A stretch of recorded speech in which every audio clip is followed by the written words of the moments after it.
आज हम recombinant DNA technology को डिटेल में समझेंगे, क्योंकि ये टॉपिक आप में से ही किसी स्टूडेंट ने मुझे कमेंट सेक्शन में रिक्वेस्ट किया है। तो आज की वीडियो के एंड में हम ये भी जानेंगे कि इस टॉपिक को हम किस बुक से रेफ़र कर सकते हैं। सबसे पहले इसकी डेफिनेशन जानते हैं। रिकॉम्बिनेंट डीएनए टेक्नोलॉजी कई सारी टेक्निक्स का एक सेट है जिसके द्वारा विभिन्न सोर्सेज यानी डिफरेंट सोर्सेज से डीएनए को आइसोलेट किया जाता है, आइडेंटिफाई किया जाता है और उसको कंबाइन किया जाता है। डिफरेंट सोर्सेज से डीएनए को कंबाइन किया जाता है और इसके द्वारा ऑर्गेनिज्म में नए कैरेक्टरिस्टिक्स को इंट्रोड्यूस भी किया जा सकता है। तो ये टेक्निक्स कहलाती हैं recombinant DNA technology. Recombinant DNA technology को जेनेटिक इंजीनियरिंग भी कहा जाता है। इसके बाद हम समझेंगे कि रिकॉम्बिनेंट डीएनए टेक्नोलॉजीज़ के उद्देश्य यानी गोल्स क्या हैं। सबसे पहला, किसी भी जीन को आइसोलेट करना और उसके कैरेक्टरिस्टिक्स को डिफाइन करना। दूसरा, उस जीन में एक या उससे ज़्यादा मनचाहे चेंजेस करना यानी अल्टरेशंस करना। तीसरा, वो जो हमारा चेंज्ड जीन है जिसका सीक्वेंस चेंज कर दिया है हमने, वो उसको वापस से लिविंग सेल में इंट्रोड्यूस कर देना और उसके द्वारा नए कैरेक्टरिस्टिक्स को सेल में पैदा कर देना। इसके बाद किसी भी नए जीन को आर्टिफिशियली सिंथेसाइज करना यानी किसी नए डीएनए सीक्वेंस को आर्टिफिशियली सिंथेसाइज करना और उसके द्वारा ऑर्गेनिज्म में नए कैरेक्टरिस्टिक्स को इंट्रोड्यूस करना। इसके बाद ऑर्गेनिज्म के जीनोम को चेंज करना यानी आल्टर करना, हेरिडिटी डिजीज़ को समझना और उसके इलाज को ढूंढना और ह्यूमन जीनोम को इम्प्रूव करना। तो ये सारे हमारे गोल्स हैं रिकॉम्बिनेंट डीएनए टेक्नोलॉजी के। इसके बाद हम समझेंगे इंट्रोडक्शन में कि कई सारे साइंटिस्ट के ऐसे तो कंट्रीब्यूशन हैं जो कि नए टेक्नोलॉजी को डेवलप कर रहे हैं, लेकिन रिकॉम्बिनेंट डीएनए टेक्नोलॉजी के दो मेन कंट्रीब्यूशंस मैंने शेयर करे हैं। सबसे पहला है पॉल बर्ग का कंट्रीब्यूशन, जिन्होंने सबसे पहला रिकॉम्बिनेंट डीएनए मॉलिक्यूल बनाया था और इसको उन्होंने SV40 वायरस के डीएनए को कंबाइन किया था लैम्डा फेज के डीएनए से। दूसरा कंट्रीब्यूशन है हर्बर्ट डब्ल्यू बॉयर और स्टैनले कोहिन का, जिन्होंने रिकॉम्बिनेंट डीएनए टेक्नोलॉजी को डेवलप किया और इन्होंने बताया कि जो जेनेटिकली इंजीनियर्ड डीएनए होता है यानी जो रिकम्बाइंड डीएनए मॉलिक्यूल्स होते हैं उनको फॉरेन सेल में क्लोन किया जा सकता है और उसकी मल्टीपल कॉपीज़ बनाई जा सकती हैं। तो ये दो मेन कंट्रीब्यूशंस हैं रिकॉम्बिनेंट डीएनए टेक्नोलॉजी के। इसके बाद हम समझेंगे कि रिकॉम्बिनेंट डीएनए टेक्नोलॉजी यानी आरडीटी के एप्लीकेशंस क्या हैं, क्योंकि ये आरडीटी एक बहुत वास्ट टॉपिक है तो इसके एप्लीकेशंस भी बहुत ज़्यादा हैं। तो इसको हमने समराइज़ करने के लिए 4 पार्ट्स में 4 मेजर एरियाज़ में डिवाइड कर दिया है ताकि इसको याद करने में आसानी हो। सबसे पहला एरिया है थेरेपेटिक प्रोडक्ट्स। इसमें रिकॉम्बिनेंट वैक्सीन्स बनी हैं, रिकॉम्बिनेंट ग्रोथ हार्मोन्स हैं, रिकॉम्बिनेंट एंटीबॉडीज़ हैं, वेक्टर्स हैं, रिकॉम्बिनेंट प्रोटीन्स हैं और एंटी कैंसर ड्रग्स हैं। सिमिलरली जेनेटिकली मॉडिफाइड प्रोडक्ट्स में ये हमारे जेनेटिकली मॉडिफाइड फ्रूट्स हैं, जीएम वेजिटेबल्स हैं, जीएम क्रॉप्स हैं, माइक्रोब्स हैं और एनिमल्स हैं। इन सब के एग्जाम्पल्स जब हम आगे रिकॉम्बिनेंट डीएनए टेक्नोलॉजी के चैप्टर को एक्सप्लेन करेंगे तब समझेंगे। इसके बाद है डायग्नोसिस, जिसमें जीन थेरेपी है, क्रिस्पर है, मॉनिटरिंग डिवाइसेस हैं और थेरेपेटिक स्ट्रेटजीज़ हैं। इसके बाद है एनर्जी एप्लीकेशंस, जिसमें कि है biohydrogen production, bioethanol production, biomethanol production और बायोब्यूटेनॉल प्रोडक्शन। ये सारा प्रोडक्शन जेनेटिकली मॉडिफाइड माइक्रोब्स के द्वारा किया जाता है। तो ये इसके 4 मेजर एप्लीकेशंस हैं। इन सब चाहें तो आप लोग इन सब के एग्जाम्पल्स भी इसमें इंक्लूड कर सकते हैं। इसके बाद हम जानेंगे रिकॉम्बिनेंट डीएनए क्या होता है। रिकॉम्बिनेंट डीएनए मॉलिक्यूल्स वो डीएनए मॉलिक्यूल्स होते हैं जिनको लेबोरेटरी मेथड्स के द्वारा जैसे कि जीन क्लोनिंग के द्वारा बनाया जाता है, जिसमें कि कई सारे मल्टीपल सोर्सेज से जेनेटिक मटेरियल को इकट्ठा किया जाता है और उनको कंबाइन किया जाता है। इसके द्वारा डीएनए के रिकॉम्बिनेंट सीक्वेंसेस बनाए जाते हैं जो कि अदरवाइज नेचर में जीनोम में प्रेजेंट नहीं होते हैं। रिकॉम्बिनेंट डीएनए को कई बार काइमेरा भी कहा जाता है। इसके बाद जानेंगे gene cloning. Gene cloning recombinant DNA technology का एक बड़ा ही इम्पॉर्टेंट पार्ट है।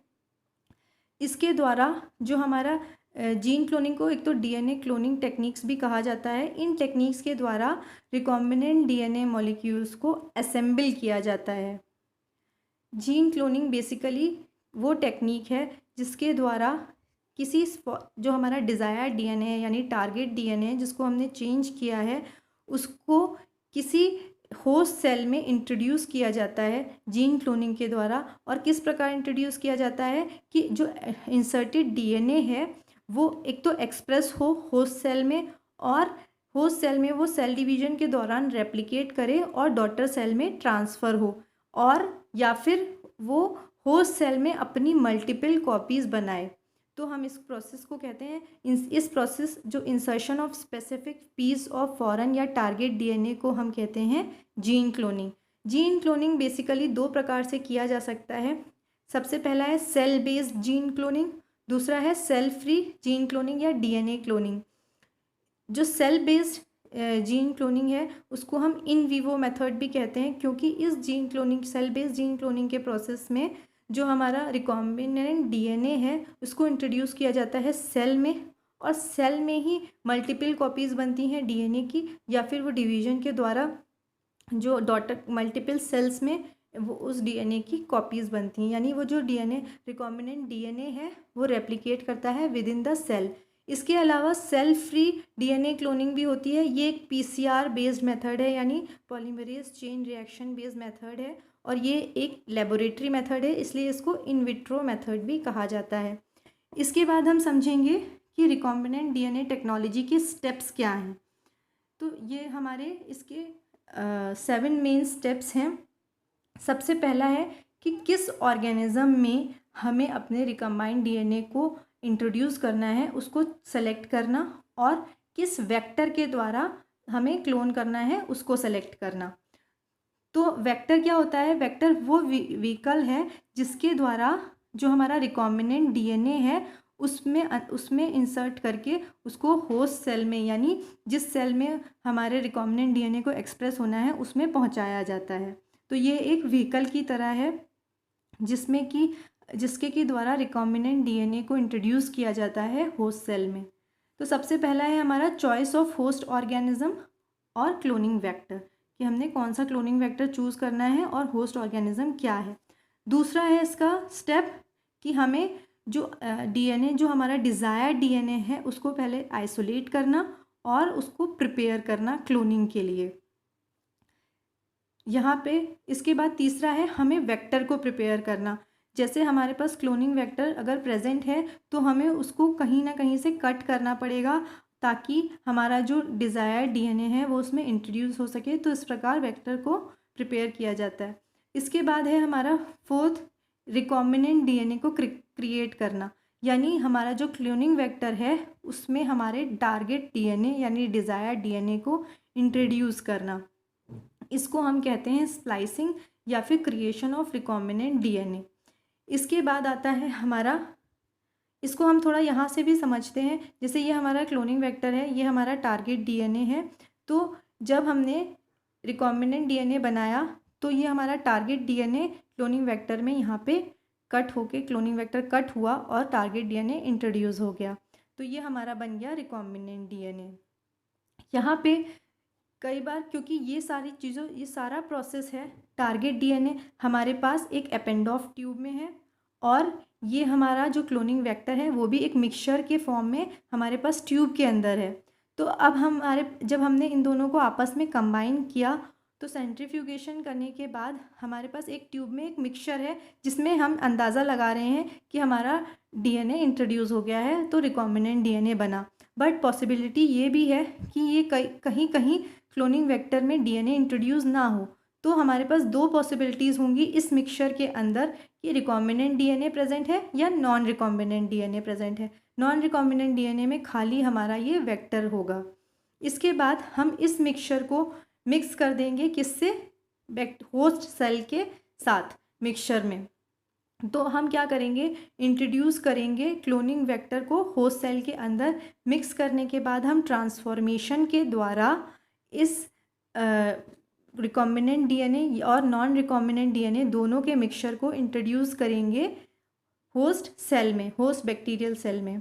तो अब इस मिक्सचर में हमारे पास जब इंट्रोड्यूस हो जाएगा तो 3 प्रकार के सेल्स होंगे। सबसे पहला वो सेल जिसमें ये रिकॉम्बिनेंट डीएनए इंट्रोड्यूस हो गया है, ट्रांसफॉर्म्ड सेल होगा ये।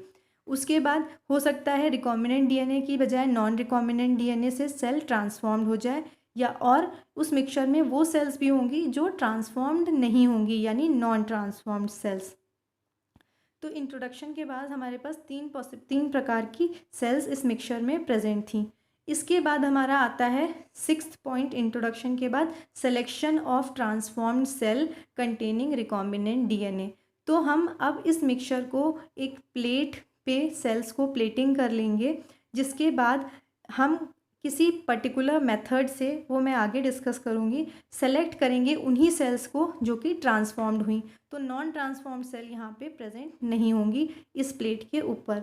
इसके बाद हमारा नेक्स्ट पॉइंट 7th जो हमारा प्रोसेस है वो है screening of clones with desired DNA insert and amplification. क्योंकि हमें ये वाला पार्ट भी नहीं चाहिए, तो हमें इसको भी इस बैक्टीरियल सेल की जो प्लेट है उससे रिमूव करना पड़ेगा। तो इस प्रोसेस के लिए हम स्क्रीनिंग करते हैं, जिसमें कि सिर्फ हमारी जो ट्रांसफॉर्म्ड सेल जिनमें रिकॉम्बिनेंट डीएनए प्रेजेंट होता है, सिर्फ वही इस प्लेट पे सरवाइव करें, और बाकी जो ट्रांसफॉर्म्ड सेल जिसमें नॉन रिकॉम्बिनेंट डीएनए है वो सरवाइव ही ना करें।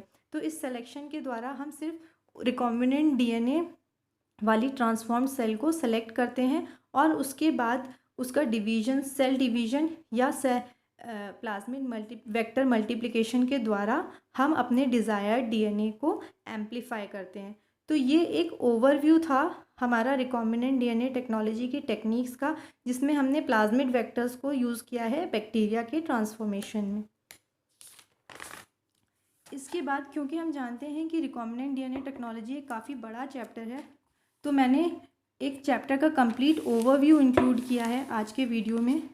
सबसे पहले तो इसमें हमें क्या पढ़ना है, हमें पढ़ना है कि जो रिकॉम्बिनेंट डीएनए टेक्नोलॉजी में कौन कौन सी एंजाइम्स यूज़ होती हैं। सेकंड, हमें पढ़ना है कि डीएनए प्यूरिफिकेशन का क्या मेथड है और प्लाज्मिड प्यूरिफिकेशन का क्या मेथड है।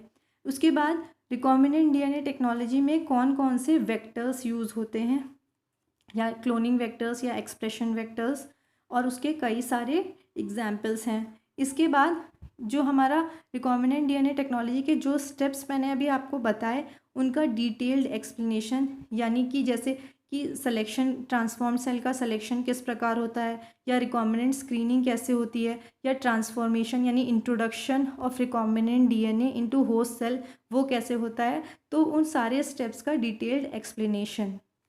इसके बाद कई सारी जो टेक्निक्स रिकॉम्बिनेंट डीएनए टेक्नोलॉजी में यूज़ होती हैं, वो कौन कौन सी टेक्निक्स हैं, जैसे micro array techniques, PCR techniques, तो वो सारी टेक्निक्स।